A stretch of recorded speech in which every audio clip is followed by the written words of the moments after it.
Sa gitna ng paghahanda para sa Bagyong Uwan, pinasok na magnanakaw ang pump station sa Cainta, Rizal.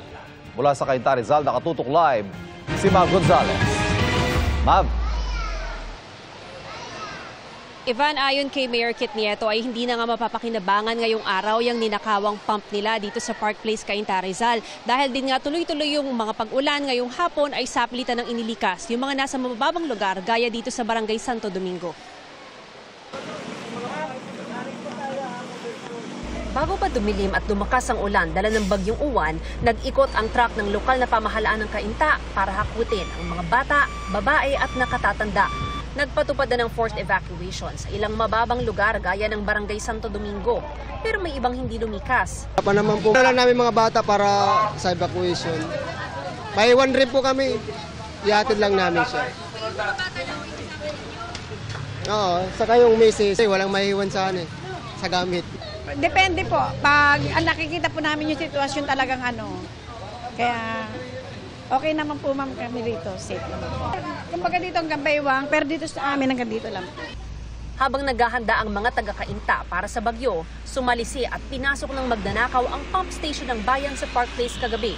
Ginumpit nila ang steel batting, tinanggal lahat ng tanso, pinutol ang mga kawad at kinuha ang mga baterya ng generator. Ayon kay Cainta Mayor Kit Nieto, pinapuntahan na ito sa installer para magawa ng paraan at umabot sa pagbayo ng bagyo. Aniya, nakakagalit at hindi niya ito mapapalampas. Magbibigay si Nieto ng 300,000 pesos na personal niyang pera bilang reward sa makapagtuturo ng gumawa nito.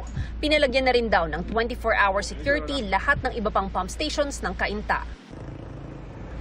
Sa Marikina City, nakapwesto na ang mga bangka na gagamitin sa posibleng pagresponde sakaling bumaha sa Barangay Santo Niño. Nakahanda na rin ang mga nakatira malapit sa Marikina River sakaling magkaroon ng evacuation. Nakatayo na ang mga tent sa H. Bautista Elementary School na isa sa mga pangunahing evacuation center sa Marikina. Kayang tumanggap ng mahigit 3,000 evacuees dito. 24/7 naman nakamonitor ang Rescue 161 para magbigay ng real-time updates at agarang abiso sa mga taga-Marikina. Ivan, balik dito sa Cainta, sa ROTC area para yung naitala na baha na abot tuhod. Samantala, suspendido ang klase sa lahat ng antas, parehong pampubliko at pribadong paaralan bukas at sa Martes. Bukas naman ay suspendido ang trabaho sa lahat ng mga offices ng gobyerno. Ivan? Ingat, maraming salamat, Mav Gonzalez.